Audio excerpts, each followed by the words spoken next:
Hey guys, मैं निकल गई हूँ मुंबई से। कहाँ जाने के लिए? बताओ बताओ बताओ। मैं रेडी हूँ महाकुंभ के लिए। ये मैं दिल्ली पहुँच गई हूँ। मैं दिल्ली से जाऊँगी महाकुंभ के लिए। पहले मैं घर जाऊँगी, उसके बाद हम लोग निकलेंगे महाकुंभ के लिए। मैं घर पहुँच गई हूँ और मैं अपने बच्चों के साथ एक अच्छा टाइम स्पेंड कर रही हूँ। सोचा था घर पहुँचते ही हम लोग निकल जाएंगे, लेकिन हमें टिकट्स ही नहीं मिल रही हैं। ऊपर जाओ, ऊपर जाओ, ऊपर जाओ।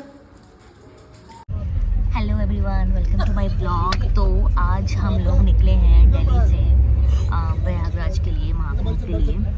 सो द थिंग इज़ कि अभी ना हम करीबन 3 दिन से ट्राई कर रहे हैं, बट हमें ट्रेन की टिकट अवेलेबल है ही नहीं। ठीक है, और फ्लाइट की टिकट हम अफोर्ड नहीं कर सकते। वी आर सो गरीब।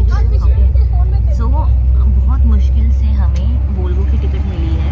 सो आज हम लोग निकले हैं प्रयागराज के लिए। सुनने में तो ऐसा आ रहा है कि बड़ी बहुत भीड़ है, गाड़ियाँ पहुँच ही नहीं रही है। 70-70, 80-80 किलोमीटर पहले से जाम लग रहा है। सो स्टिल हमने होप नहीं छोड़ी है। हमने सोचा कि चलो देखते हैं क्या होता है।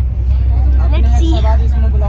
उम्मीद तो यही है कि भाई भगवान सब ठीक कर देंगे। लेट्स सी क्या होता है। और ये सबसे ज़्यादा मैं आपको एक और बात बता देती हूँ, ये सबसे ज़्यादा चीप और मतलब अफोर्डेबल ट्रिप है ये। और कॉज हम भी यही अफोर्ड कर सकते थे। सो आगे बने रहिए, मैं आपको बताती रहूँगी कि हाँ हम कितने बजे पहुँचे। मैं अभी रात को निकली हूँ। लेट्स सी, कल सुबह पहुँचने का तो वैसे शेड्यूल है। लेट्स सी हम कितने बजे पहुँचते हैं। I let you know. Bye. So finally हम प्रयागराज पहुंच गए। हमें रास्ते में कोई ट्रैफिक नहीं मिला। लकीली हम लकी थे कि हमें कोई ट्रैफिक नहीं मिला।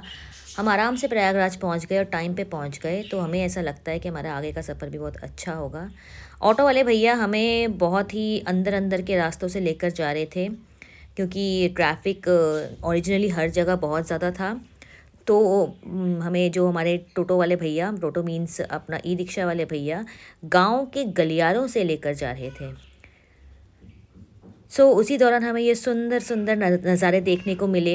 ये सुंदर सुंदर खेत मिले देखने को, जो सीरियसली बहुत अच्छा फील हो रहा था देखकर, क्योंकि हम शहर वालों को ऐसा लहराते हुए खेत देखने को नहीं मिलते हैं। हम यहाँ पहुँच चुके हैं संगम के आसपास। अब 1.5 किलोमीटर एटलीस्ट हमें वॉक करना पड़ेगा। बट ये अच्छा हुआ कि हमें वो 3-4 किलोमीटर वॉक नहीं करना, बस 1.5 किलोमीटर तक वॉक करना है। Let's see. गाइस, हमें बेवकूफ़ बनाया गया। हमें बोला गया था कि जहाँ पर हमें छोड़ेंगे वहाँ से संगम 1-1.5 किलोमीटर है, लेकिन बाद में पता चलता है कि वहाँ से भी संगम 5 से 6 किलोमीटर है। ठीक है, तो अभी हमने एक क्या कहते हैं इसको, अरे जिसमें सामान लेकर जाते हैं, बग्गी टाइप्स, उसमें हम बैठे हैं। बहुत धूप है, तो मैं और मम्मी ऐसे बैठ रहे हैं। बेचारी मेरी बूढ़ी माँ हंस रही है। प्रयागराज में हर कोई हमसे झूठ बोल रहा था। पहले ई रिक्शा वाले भैया ने झूठ बोला, फिर बग्गी वाले भैया ने भी हमसे झूठ बोला कि बस यहीं पर, अब जहाँ हम उतारेंगे वहीं से संगम है। बट वहाँ भी नहीं था, और भी हमें आगे जाना था। हमने फिर और थोड़ा पैदल चला, लेकिन मम्मी को आप देख ही सकते हैं, बेचारी चल ही नहीं पा रही हैं। तो उसके बाद देखिए हमने क्या किया। थर्ड व्हीकल, बाइक पे हम लोग बैठे हैं ट्रिपलिंग करते हुए। ये देखो भैया हमें छोड़ रहे हैं। आय हाय, मैं तो मर गई। ये मेरा सच में तीर्थ हो गया।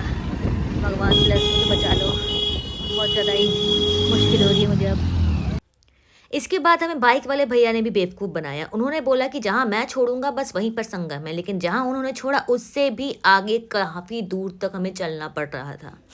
पहले हम बस से आए, फिर हमने वहाँ से ई रिक्शा किया, फिर हमने किया ठेला, फिर हमने किया बाइक। अब हम फिर से पैदल चल रहे हैं। मतलब सच का तीर्थ है। कैसा लग रहा है निक्कू? बहुत बेकार। उसकी शक्ल पे 24 बज चुके हैं और मेरे 36। चलते चलते हमें ये कुछ बहुत खूबसूरत से शॉप्स मिले। फिर मेले में ये देखिए कितना सुंदर, ये जो बचपन में देखा था कि ऐसे लड़कियां तार पे नाचती थीं। अच्छा लगा ये सब देख के। और देखते देखते हम पहुंच गए संगम के बिल्कुल करीब। इस भीड़ को बस पार करना, उसके बाद संगम। ओ माय गॉड, इस मोमेंट के लिए हम लोगों ने कितनी मेहनत की है। सीरियसली हम पहुंच गए हैं संगम के बिल्कुल ही निकट। देखिए मेरा कूली भाई और मेरी माँ, सबके मुंह एकदम काले हो चुके हैं, टैन हो चुके हैं, और आप देख सकते हैं कितना थक गए हैं ये लोग। और फाइनली हम पहुंच गए हैं संगम। ओ माय गॉड, इस टाइम के लिए हमने कितनी मेहनत की है, कितना पैदल चले हैं, फाइनली हम लोग पहुंच गए।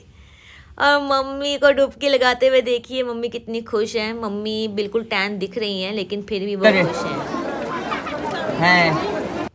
और फाइनली मैंने भी संगम में डुबकी लगा ही ली। हर हर गंगे।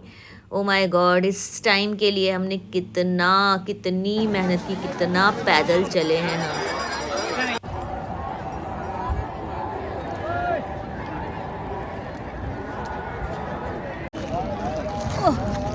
वैसे तो हमारा ये हो गया गंगा स्नान, प्रयाग वो अपना गिर गया, हमारा अमृत स्नान तो हो गया, लेकिन यहाँ का जो भी मैनेजमेंट है वो बहुत ही ज़्यादा ख़राब है। जो चेंजिंग रूम्स है वहाँ पर लोगों ने शिफ्ट्स किए हुए हैं, इतने गंदे। और उसके बाद जहाँ पर ये वॉशरूम्स भी बना रखे हैं वो भी बिल्कुल साफ़ नहीं है। मतलब हाइजीन का कोई ख्याल तो रखा जा नहीं रहा है, सब कुछ बहुत ही ज़्यादा गंदा है। पता नहीं कहाँ काम हो रहा है, क्या काम हो रहा है, आई डोंट नो। ये बना रखे हैं टॉयलेट, बिल्कुल भी साफ नहीं है, मतलब लिटरली कोई वॉश भी नहीं कर रहा है। तो नहीं समझ में आ रहा है कि क्या ही काम हो रहा है। और अब मैं और भाई एक दूसरे बाइक वाले के पास बैठे हैं और मम्मी को दूसरे बाइक पे बिठाया है। हम लोग जा रहे हैं स्टेशन की ओर। हमने सोचा था हम ट्रेन से जाएंगे आगे बनारस को, लेकिन हम ट्रेन में भी नहीं चढ़ पाए क्योंकि स्टेशन में भी बहुत ज़्यादा भीड़ थी, जो मैं आपको नहीं दिखा पाई क्योंकि मैं अपना फ़ोन ही नहीं निकाल पाई। पर जो भी हो, मेरा ये प्रयागराज का ट्रिप बहुत अच्छा था, चाहे कितनी भी प्रॉब्लम्स हुई हो, लेकिन जब हमने ये अमृत स्नान किया उस टाइम के बाद सब कुछ बिल्कुल ही अलग हो गया। इतने सारे श्रद्धालु यहाँ डुबकी लगा रहे हैं, लोगों की जो आस्था है वो देखकर, मतलब it is a different experience. आप इसको शब्दों में बयां नहीं कर सकते, लेकिन आप इसको आप फील कर सकते हैं कि हाँ कुछ तो अलग था। नेक्स्ट डे हमारा ट्रिप है ये बनारस का। हम लोग बनारस पहुंच चुके हैं, हम लोग निकल चुके हैं काशी विश्वनाथ के दर्शन के लिए। बनारस में भी बहुत ज़्यादा भीड़ है, सो ऑटो वाले भैया भी हमें एक पॉइंट पर छोड़ेंगे।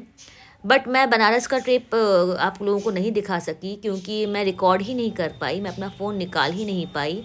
ये छोटे मोटे मैंने क्लिप्स थोड़े बहुत रिकॉर्ड किए हैं क्योंकि इतनी भीड़ थी, आप फ़ोन निकाल ही नहीं सकते थे, आप चल रहे हो वो भी बहुत बड़ी बात है। सो मैंने कुछ ही क्लिप्स रिकॉर्ड किए हैं। सो आप लोग बताइएगा कि आप लोगों का कुंभ का एक्सपीरियंस कैसा रहा, प्लीज़ कमेंट सेक्शन पे ज़रूर बताइएगा। और मेरी ये video please like share subscribe कर लीजिए। Thank you.